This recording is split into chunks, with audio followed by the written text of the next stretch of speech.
Practice, great spirit on my tongue. Be still, be still. The time will come when everyone will sing. All of it's sacred, but while I'm waiting, great spirit, my fist is up. Bringing the power to the people, your reflection of us. Some of your people can't hear it, the cries of the earth. Some of your people can't feel it. Part 3. And so, where is medicine for the people when they're doing their medicine thing? I'm on its way out, its way out. Speaking of spiritual, lyrical testimonies, a spirit of lyricists weaving around false prophecies. Spirit directed and selective with the message I bring. While the ship's only things. Aloha, my name is Nako, and I'm with Medicine for the People. My name is Jason, and I'm a farmer. He's with Medicine for the People. Yeah. Well, when we're on the state side, we spend a lot of time in Portland, Oregon. It's where I grew up, and it's where a lot of, we have a good hub there, a creative hub, a good community there that supports us, and we're growing and expanding as a musical group and as a social movement as well. And when we come out to the Pacific, we come out to Hilo, Hawaii, on the Big Island, and this is where we stay, up Hamakua and Papaiko, at this place that Jason runs here. And we met like 4 years ago and have been cultivating this land here in Hamakua. I've been here off and on, more off and on, I guess.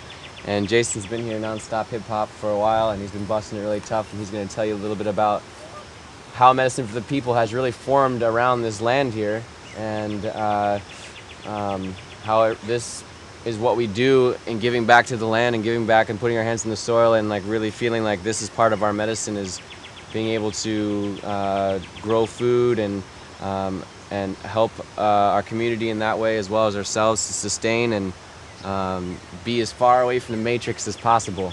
Yeah, it was cool to see me and Nako both kind of grow up together and evolve in a similar way. We were both just kind of aimlessly wandering around the island and ran into each other, connected, and I ended up kind of holding tough on a vision of community that I had, and it ended up manifesting.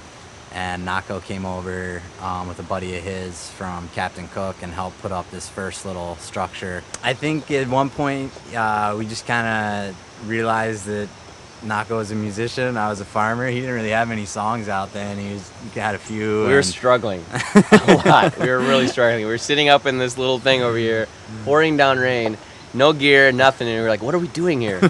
What do we do?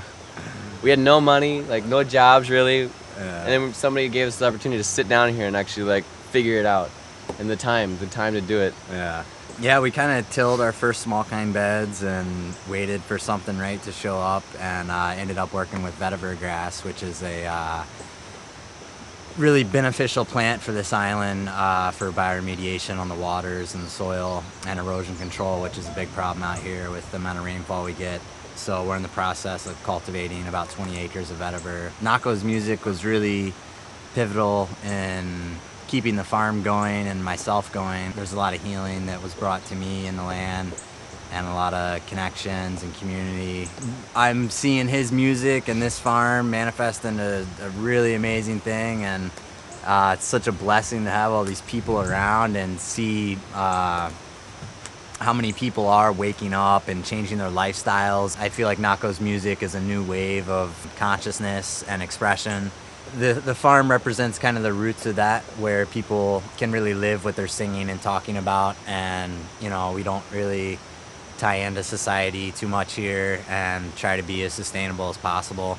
I feel like neither of us would really exist as fully without the other. Like, I see how pivotal this place is for you and how your music is for me, and it's a really powerful thing that I don't really even understand. We're so blessed and provided for, and it feels good to share that with everybody else through having a place to live or stay, and a place to learn about agriculture and how to work the mother. And then your music is like this huge, you know, banner in front of it. I only have a couple friends on the island that I didn't meet through the music, and it definitely changed my life a lot and got me back on the right track. I don't think I would have really been able to keep the farm going if I didn't have such a non-judgmental, unconditional love that I feel you convey through music and through relationships with other people. It's been good to have Jason be a solid bro and keep me in check and keep me in line and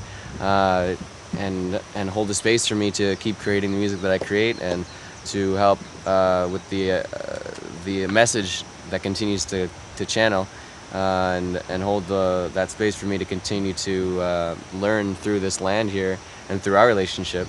That's what Medicine for the People is, you know? That's what it's become. It started here. This is what we do when we're not on the stage or we're not running around touring. We come here and we be quiet a little bit and we spend time with our brothers and sisters and we spend time with the land.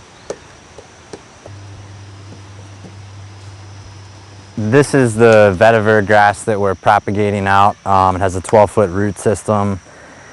As I was talking about earlier, it does bioremediation and prevents erosion. Vetiver.org is a really good website. And is that your website?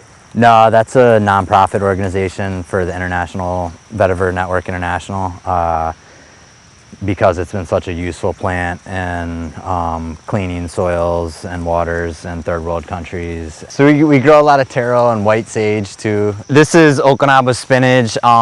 We kind of do a big diversity. We're trying to show organic farming being used without the use of heavy machinery, and we run sheep and do a lot of different organic methods to try to work the land without relying on fossil fuels, and we've been doing a pretty good job of that so far. We just built a pig pen up there, and that'll be our kind of last step as far as tilling with the pigs, and you can see we're killing off a bunch of land right now. This is what you eat. Bunch of grass. Is it sage over here?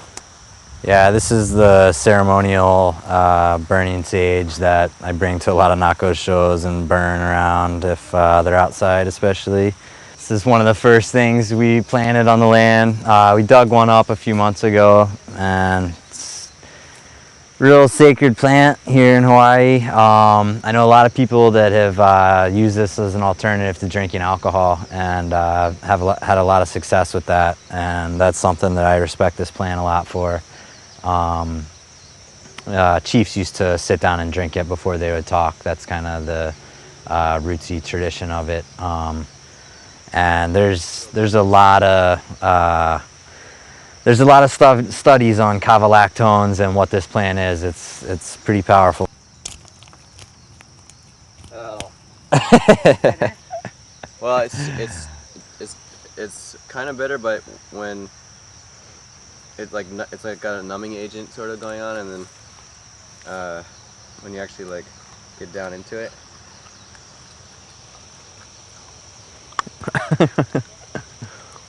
Who's the rabbit now? You can really taste that. Yeah, it's intense. It's really intense. It's pretty good. Good for you. Organic land clearing. Sheep. They're the best. Very low maintenance. Connecting to like, they're almost like survivalists out there. Yeah. That was amazing. Yeah, just make sure you break them up, yeah, so they don't choke.